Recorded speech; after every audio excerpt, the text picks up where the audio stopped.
Welcome to Enchanted Tarot. This is for the sign of Scorpio for the month of February, or from the time that you view this video.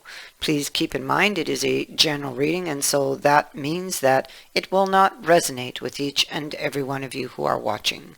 So if this doesn't sound like your situation, like your story, then check your other placements. Your messages could be there. Let's begin. Our first card is the Six of Fire. So this card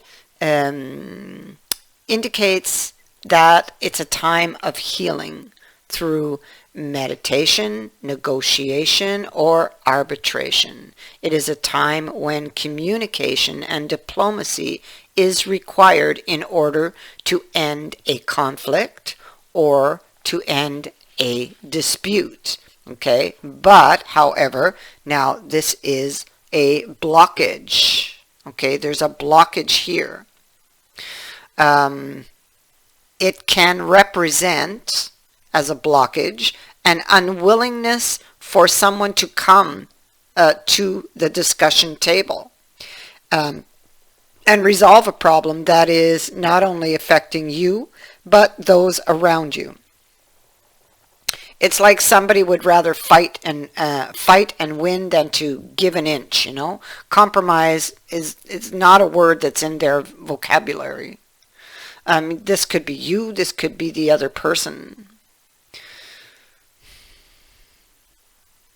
Even if you or they feel that you are justified and that the party who has wronged you should be held to account, understand that at this time your actions and demands may also hurt innocent parties.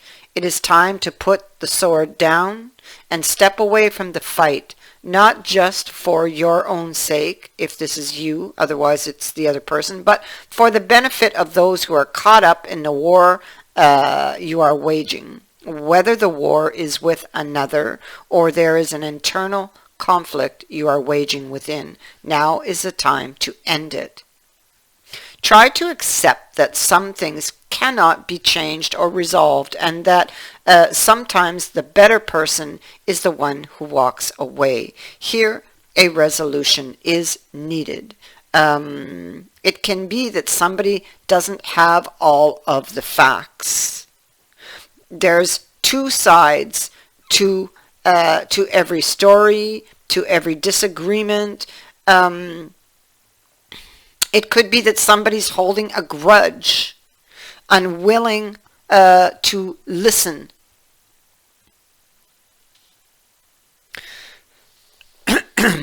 Let's see what else we have here. We have the card of intuition.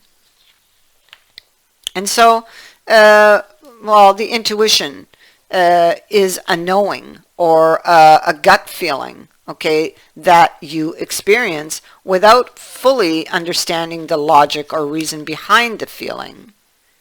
It might defy rational thought or explanation, but you want to trust it nonetheless, you know. Intuition is a bridge between conscious and unconscious minds, between instinct and reason. It is your unconscious mind communicating with you. It can come to you in a flash of insight or feeling, or you can have an intuitive experience within a dream or daydream. It is also something quite often experienced during creative endeavors. In fact, most creative endeavors are better for being intuitive. Intuition is knowing that something needs to be done, not knowing why it needs to be done, but trusting and doing it anyway. Why? Because our intuition provides solutions, and a solution is needed here. Have you ever walked into a room and instantly felt a certain vibe, or met someone you are at ease with from the very first moment and felt like you've known them forever? Have you ever had that feeling that something is not right or too good to be true? Have you ever heard the phone ring and known before answering who it was? This is your intuition, your sixth sense at work. But how strong your intuitive abilities are is dependent upon how often you use them. Do you trust that gut feeling or knowing, or do you push it aside as illogical, irrational? It's very easy to dismiss the intuitive feelings and thoughts that come to us, but your sixth sense is no different from your other senses. It is there to be used, and incorporating it into your everyday life will only enhance it, you know. But now, here we have a blockage with regards to the intuition. Okay, the card's appearance as a blockage cautions you to apply a little reasoning and rational thought to this situation here. Okay. Is there a chance that your intuitive abilities are being hampered by emotional bias born of past experiences? Could similarities between a past issue and your present situation be hampering your ability to intuit accurately? Do you have prejudices, excuse me, that could also be influencing you? What you believe could be blinding you to what is. Make sure you are not working with flawed or incomplete information. Make sure you have all of your facts. Make sure you are not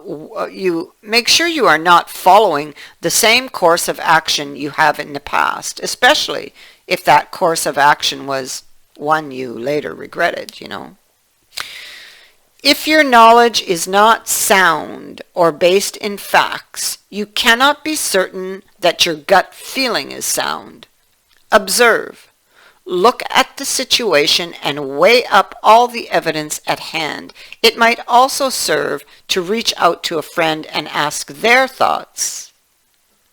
It might help, in effect, to get a second opinion.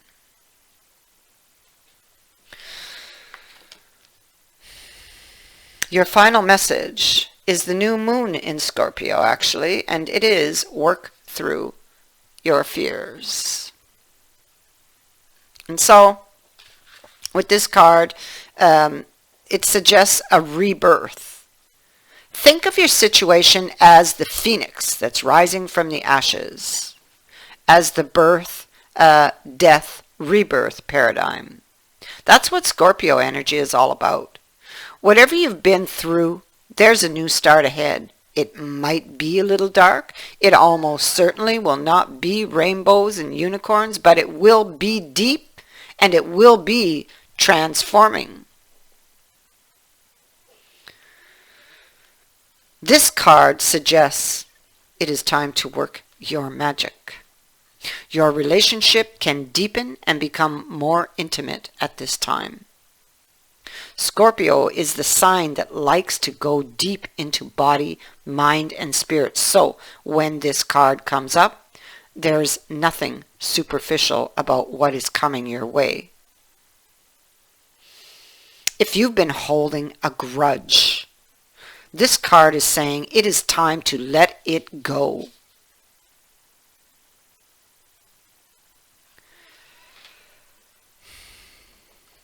Not all of us like to face the shadow, but Scorpio actually demands it. In fact, it's through working through your dark side that you can get to the light. And this card's appearance suggests that you need to do that now. I thank you for watching, for liking, and for sharing my videos, and for subscribing. Also, thank you to everyone who has sent in a donation. It is greatly appreciated. I hope these messages have helped. Many blessings.